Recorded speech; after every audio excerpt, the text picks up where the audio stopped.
सुख समृद्ध विज्ञान चैनल में सभी सुधी दर्शकों का मैं हृदय से स्वागत करता हूं। मैं वैद्य सुशील कुमार शर्मा सुख समृद्ध विज्ञान चैनल का क्रिएटर और आप सभी लोगों का शुभ चिंतक। अगर हमारे वीडियो को आप पूरा देखेंगे तो आपको पता चलेगा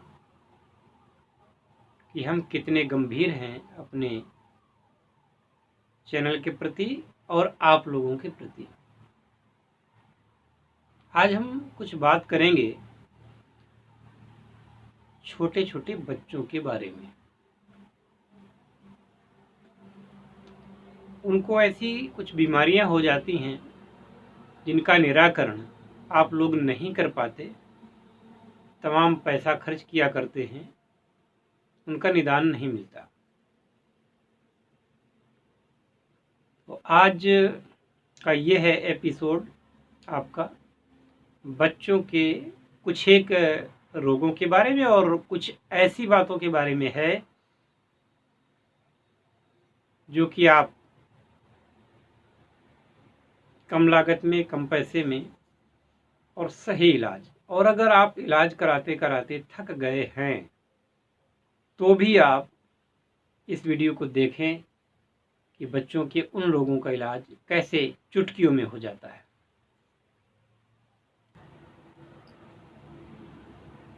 कहना चाहूँगा कि प्राचीन काल में हमारे यहाँ जो हमारी बूढ़ी दादियाँ, नानियाँ होती थीं, उन लोगों को इतना ज्ञान होता था कि बच्चे को कैसे पालना है।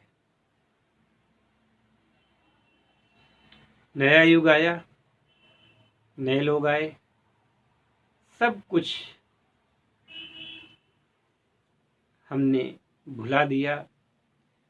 उन बूढ़ी नानियों की, दादियों की बातों का विश्वास करना छोड़ दिया, जिसके कारण से बच्चे अधिकाधिक बीमार होने लगे।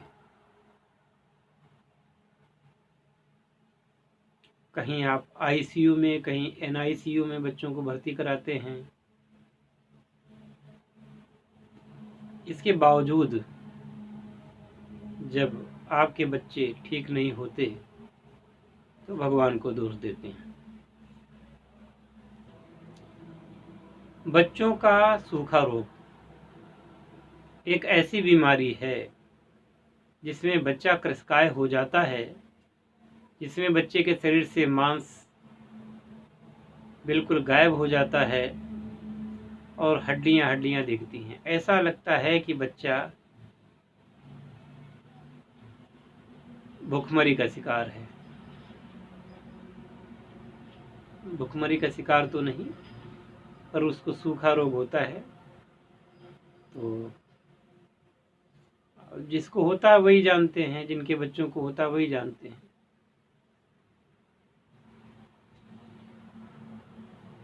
तो एक छोटा सा सुगम उपाय बताता हूँ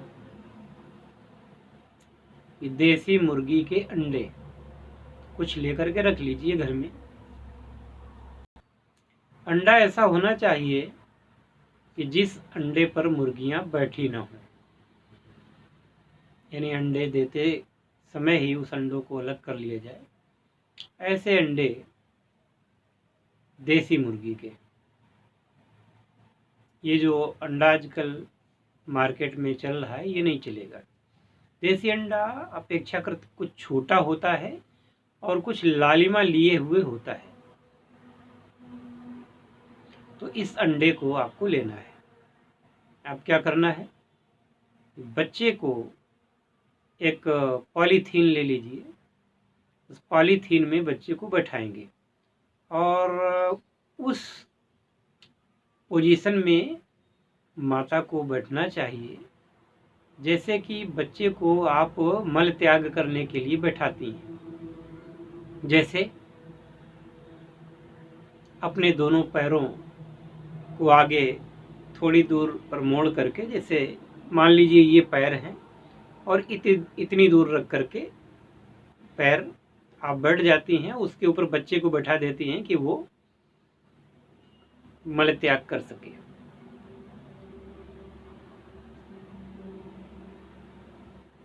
तो जो उसके शरीर में जो मल वगैरह होगा तो वो तो निकल जाएगा। इसके बाद आप क्या करेंगे कि पॉलीथीन में उस अंडे को तोड़ करके डाल देना। उसके भीतर से सफ़ेद पदार्थ और पीला पदार्थ निकलेगा, जिसको कि आपको सफ़ेद पदार्थ को अलग कर लेना चाहिए, या दोनों चलेंगे, पूरा अंडा ही, तो उसको फेंट लें थोड़ा सा।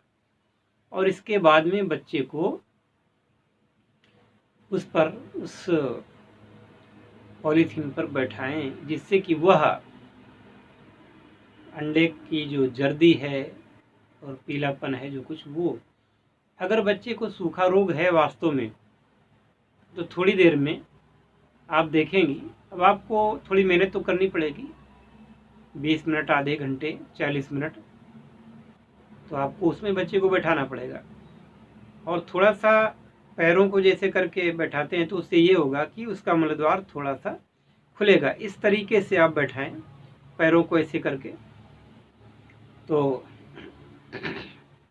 जब बच्चे को आप बैठाएंगे तो मलद्वार की जगह थोड़ा सा हल्कापन आएगा, तो वो अंडे की जर्दी वो मलद्वार के द्वारा उसके पेट में चढ़ जाएगी। पेट में चढ़ जाएगी, धीरे धीरे उसको चढ़ने दें। और जब पूरा अंडा पेट में चढ़ जाए, तब बच्चे को साफ करके वो उस जगह को और आराम से आप कपड़े पहना सकते हैं। बस केवल इतना सा करना है। तो यह क्रिया सप्ताह में 3 दिन करनी है, एक दिन छोड़ करके करनी है। तो आप देखेंगी कि आपके बच्चे का जो सूखा रोग था, जितनी दिक्कतें थी उसकी सूखा रोग से संबंधित, वो अपने आप खत्म हो रही हैं, और धीरे धीरे बच्चा स्वस्थ हो जाएगा और उसके शरीर में नया खून, नया मांस लहलहाने लगेगा और बच्चा हृष्ट पुष्ट सुंदर हो जाएगा। जो कुछ मुझे बताना था वो मैंने आपको बता दिया है। कुछ माताएं फ़ोन करके पूछने लगती हैं, इसीलिए मैंने इस वीडियो में दोबारा बताया है। इसके लिए आप जैसा वीडियो में बता रहा हूँ, पूरा वीडियो देख करके इन क्रियाओं को करें और इस संबंध में फ़ोन न करें। आपको निश्चित लाभ होगा, ये पक्का है, क्योंकि इसमें कोई ज़्यादा ऐसा कुछ पेचीदा नहीं है जिसको पूछा जाए। केवल अंडे को मलद्वार के द्वारा ऊपर चढ़ाना है और आपकी समस्या खत्म। इसके अलावा और क्या आप बात करेंगी मुझसे? इस संबंध में बात न करें। अब दूसरी बात, छोटे बच्चों में अगर दांत नहीं उग पा रहे हैं, 6-7 महीने के बच्चों में दांत उगते हैं, बड़ी कठिनाई से उगते हैं तो उस समय दांत उगते हैं तो बच्चे को कष्ट मिलता है, और जाड़े के दिन हो तो और ज़्यादा। बच्चे को फटे फटे दस्त आते हैं, कुछ हरे रंग के दस्त आ सकते हैं, और दांत उगते समय बच्चे को बहुत ज़्यादा ये मल आने की समस्या, ऐसा लगता है सर्दी हो गई। इस अवस्था में आप क्या करेंगे कि कैल्शियम बच्चे को दिया जाए। मार्केट से आप कैल्शियम का सिरप भी ला सकते हैं। मैं किसी कंपनी के सिरप को प्रेफर नहीं करूँगा, लेकिन एक छोटा सा उपाय अगर घर में कर लिया जाए तो अति उत्तम रहेगा। क्या? एक चूना ले लें, वही चूना जो पान में खाया जाता है, जो तंबाकू में लोग खाते हैं, वही चूना की डली लेनी है आपको। 50 ग्राम की डली ले लें। इस डली को स्वच्छ जल में आप करीब 3 लीटर जल डाल लें उसमें, और किसी गगरी में देखिए, मिट्टी का बर्तन होना ज़रूरी है। ये काम भगोने में या किसी और चीज़ में नहीं कर सकते। तो आप उस 50 ग्राम की डली को 3 लीटर, मैं समझता हूँ 4 लीटर पानी ठीक रहेगा, क्योंकि अगर नया घड़ा है तो फिर वो घड़ा भी पानी सूखेगा। अन्यथा पुराना घड़ा हो तो ठीक है, या छोटा घड़ा हो। आजकल तो जो मिट्टी के छोटा घड़ा हो जिसमें 4 लीटर पानी आ सके, उसमें इसको डाल दें। तो जैसा कि आप सभी जानते हैं कि पानी में जैसे ही चूने को डाला जाएगा तो चूना में उबाल आने लगेगा, उससे खौलने लगता है। ज़्यादा होगा तो वो हाथ तक आपके जल सकते हैं, इसलिए उसको डाल करके और उसके ऊपर ढक्कन लगा करके उसको रख दें। दूसरे दिन आप देखें उसको, तो आप देखेंगे कि चूना चूना तो नीचे बैठ गया है और पानी है। इस 4 लीटर पानी को आप ऐसे निथार लें कि चूना उसमें ना आने पावे। एक और काम कर सकते हैं कि उसको एक बार खूब ढंग से किसी कड़छी से या जो चमचे से, स्टील के चमचे से उसको ढंग से घुमा दें, मिला दें और फिर रख दें। तो दूसरे दिन जब आप उसको देखेंगे या तीसरे दिन देखेंगे, स्वच्छ निथरा हुआ जल आपको मिलेगा।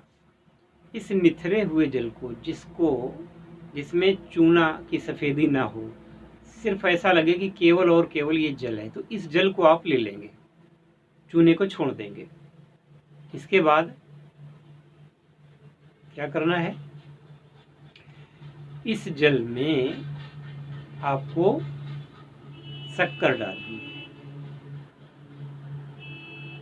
लगभग आप इसमें 250 ग्राम शक्कर डाल दें।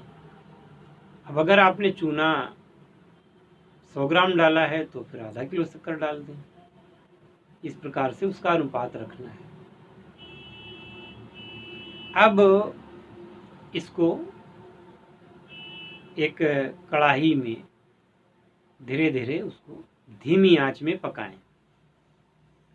पकते पकते ये जब चाशनी के टाइप का आएगा, उससे इतना ज़्यादा गाढ़ा भी ना हो कि फिर वो जमने लगे और इतना ज़्यादा हल्का भी ना हो। आपको ऐसा बेस रखना जैसे बाजार में कफ सिरप आते हैं ना, गाढ़े गाढ़े, या शहद जैसा हो जाए। बस सबसे अच्छा रहेगा कि जब वो शहद जैसा बन जाए तो उसको आप उतार लें और किसी शीशी में या कांच के जार में उसको रख लें। इससे आपको 1 चम्मच नित्य प्रति बच्चों को देना है। याद रहे, पानी में चूने का अंश ज़्यादा नहीं होना चाहिए। पहले उसको आप खुद टेस्ट करके देखें कि इसको खाने से कहीं जीभ तो नहीं कट रही। अगर ऐसा है तो उसमें शक्कर की मात्रा मिलाकर, पानी और मिला करके और डाइल्यूट कर लिया जाए, जिससे कि चूने का उतना असर ना हो जिससे कि जीभ वगैरह कटे। तो बच्चे का शरीर कोमल होता है। अब ये सिरप को 1-1 चम्मच अगर आप सुबह शाम आप देंगे तो बच्चे को दांत बड़े आराम से निकल आएंगे, हड्डियां मजबूत रहेंगी, कैल्शियम की कमी नहीं हो पाएगी और बच्चा हृष्ट पुष्ट सुंदर रहेगा। ये बनाने का अगर जोखिम नहीं उठाना चाहते, आपको लगता है कि ये बनाने में मेहनत पड़ेगी और हमारे पास टाइम नहीं है, तो फिर आप मार्केट से कोई भी अच्छी कंपनी का कैल्शियम का सिरप ले लें, बच्चे को पिला दें। जो लोग पैसा नहीं खर्च करना चाहते वो घर में बना लें, और जो लोग मार्केट से लेना चाहते हैं वो मार्केट से ले लें कैल्शियम का सिरप। तो इससे बच्चे को दस्त भी कम लगेंगे, सर्दी भी कम लगेगी बच्चे को, और दांत बहुत जल्दी निकल आएंगे। तो ये दूसरा प्रयोग मैंने बताया आपको इस वीडियो में। क्रमशः मैं और कुछ भी बताता रहूँगा आप लोगों को। तो एक ऐसा प्रयोग है जो बच्चों को अगर सुबह शाम दिया जाए घुटी के रूप में, तो बच्चे को, यानी कि 1 दिन के बच्चे से लेकर के और 2 साल के बच्चे तक, 3 साल के बच्चे तक, 4 साल के बच्चे तक आप इसको दे सकते हैं। यह योग मुझे एक 80 साल की वृद्ध महिला, जो कि आज संसार में नहीं है, उन्होंने बताया था, और उनके सम्मान में मैं एक वीडियो बनाऊंगा। उनकी इस बच्चों की अमूल्य दवा के लिए एक वीडियो बनाऊंगा। तो इसमें माताएं बहनें कमेंट करेंगी और उसका नुस्खा पूछेंगी। जब अच्छे कमेंट आएंगे तो मैं ये क्रिया आपको बता दूंगा। बहुत ज़्यादा खर्च नहीं लगता है, पैसे बहुत ज़्यादा नहीं लगेंगे आपके। 10-5 रुपये में वो चीज़ बन के तैयार हो जाएगी और सालों साल आपके काम आएगी। ठीक है ना। तो माताएं बहनें जो वीडियो को देख रही हैं, वो आशा करता हूं कि लाइक करेंगी, शेयर करेंगी, दूसरी बहनों को, दूसरी माताओं को शेयर करेंगी, और इसके बारे में आप कमेंट करेंगी कि ये विधि आपको चाहिए। अगर आप सभी लोग कमेंट करेंगी तो ये विधि मैं जरूर आपको बताऊंगा। हरिओम, जय धन्वंतरी, जय आयुर्वेद, हर हर महादेव।